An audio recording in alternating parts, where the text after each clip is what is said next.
Très bien. Passons maintenant à la question suivante de Ulcura Airstone. Une question, comment des fils d'ouvriers comme moi ou d'autres peuvent s'impliquer politiquement? La politique est vraiment difficilement accessible pour les gens d'en bas, c'est une triste réalité. Alors, on me fait passer deux correctifs que j'ai à cœur de corriger, puisque j'ai commis deux erreurs. Et comme disait Confucius, la seule véritable erreur, c'est de ne pas corriger ces erreurs. Donc la première erreur, c'est que quand j'ai dit qu'on avait eu 0 heure 0 minute sur TF1, c'est une erreur. On a eu 14 secondes, me dit-on, suivi d'un reportage de 3 minutes contre nous derrière.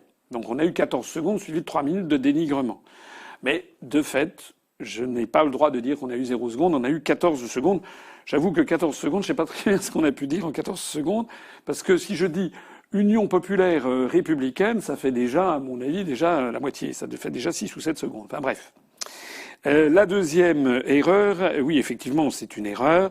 J'ai parlé du général de Lattre tout à l'heure, c'est évidemment le maréchal Leclerc de Haute-Cloque, qui a libéré Paris et qui avait débarqué en Normandie le 1er août 1944. Mais néanmoins, c'est quand même effectivement, j'ai fait un mélange d'informations. C'est vrai que Leclerc était arrivé le 1er août 1944, avait contribué à la libération de Paris, mais c'est vrai aussi que l'armée venant du débarquement de Normandie avait aussi pour objectif d'empêcher Paris de subir le sort de Varsovie.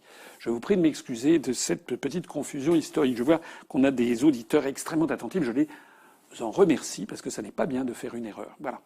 Alors, c'était quoi la question? Rappelez-moi. Alors, nous avons remis la question dans le retour. Il s'agissait d'une question, comment des fils d'ouvriers comme moi ou d'autres peuvent s'impliquer politiquement? La politique est vraiment difficilement accessible pour les gens d'en bas, c'est une triste réalité. Alors ça, c'est le genre de question qui me fait un petit peu de la peine, que je trouve un peu poignant, parce que euh, vous n'êtes pas un fils d'ouvrier, vous êtes un Français, un citoyen français. Donc ne partez pas en vous dévalorisant. Il y a de la bonne volonté, du bon sens, de l'intelligence partout. Si vous êtes fils d'ouvrier, oui, vous êtes fils d'ouvrier. Moi, je ne suis pas sorti de la cuisse de Jupiter. Hein, mes arrière-grands-parents étaient vraiment des très pauvres gens. Donc, et c'est d'ailleurs la noblesse, la beauté de la République française, c'est de favoriser l'ascension sociale. Donc, moi, ce que j'aurais tendance à vous dire, je ne sais pas, il y a un pseudo, je ne sais pas qui c'est, j'aurais tendance à dire, la première chose, c'est d'avoir des convictions. Deuxièmement, la volonté de vous battre. Et troisièmement, est-ce que vous avez à la fois des convictions et des volontés de vous battre? Adhérer à l'UPR.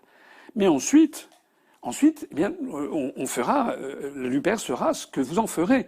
Si vous avez vraiment envie de vous investir, vous pouvez, d'ailleurs, c'est une des, j'avance un peu sur des annonces que l'on fera sans doute dans les semaines qui viennent, mais nous voulons renforcer les séances de formation, formation des cadres, formation des militants de l'UPR. Il y a nécessité certainement d'améliorer la formation.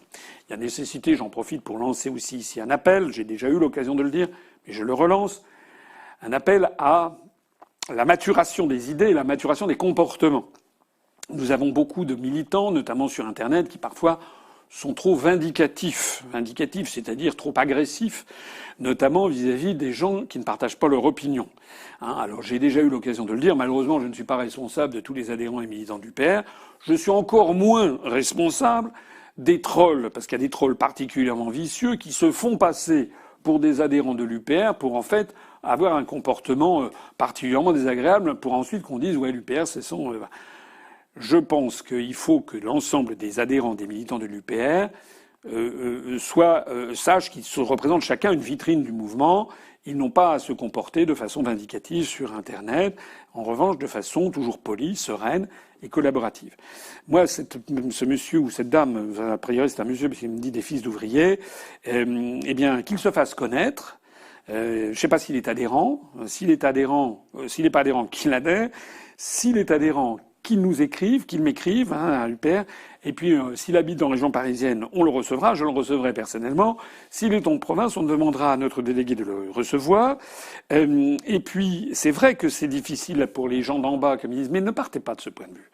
Ne partez pas de ce point de vue. Hein, regardez dans le CNR, regardez dans la Résistance, il y avait vraiment des gens de tous les horizons. Et la République, elle est généreuse pour tous ceux qui la servent. Donc moi, je veux bien suivre votre dossier. Je ne sais pas qui vous êtes personnellement, mais nos délégués sont là pour ça, pour repérer les talents. Vous avez forcément un talent, je ne sais pas lequel. Mais peut-être que vous vous intéressez, je sais pas moi, à la culture des géraniums, ou bien au fraisage, si vous êtes ouvrier mécanicien, ou bien je ne sais pas quoi. Peut-être vous intéressez au foot, ou. Mais vous avez forcément un talent. Vous avez peut-être un talent. Il y a aussi des talents comportementaux.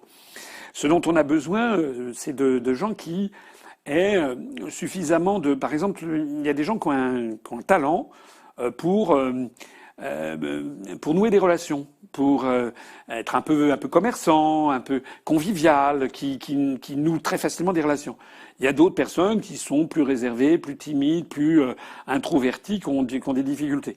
Alors les gens qui sont plus introvertis, plus réservés, eux, on aura plutôt tendance à leur demander, alors selon leurs compétences, soit de coller des affiches, soit de réfléchir à nous faire des propositions, des choses comme ça, des métiers soit qui ne nécessitent pas d'avoir des relations. En revanche, quelqu'un qui a un talent de communicant, eh bien lui, on lui demandera peut-être, par exemple, d'aller, je voudrais beaucoup développer ça au cours des mois qui viennent, des actions de terrain, surtout pour les municipales, où on ira, il faut absolument avoir des petites tables de démonstration sur les marchés, dans les villes, dans les villages, pour aller discuter avec les gens. C'est très très important, hein, très très important.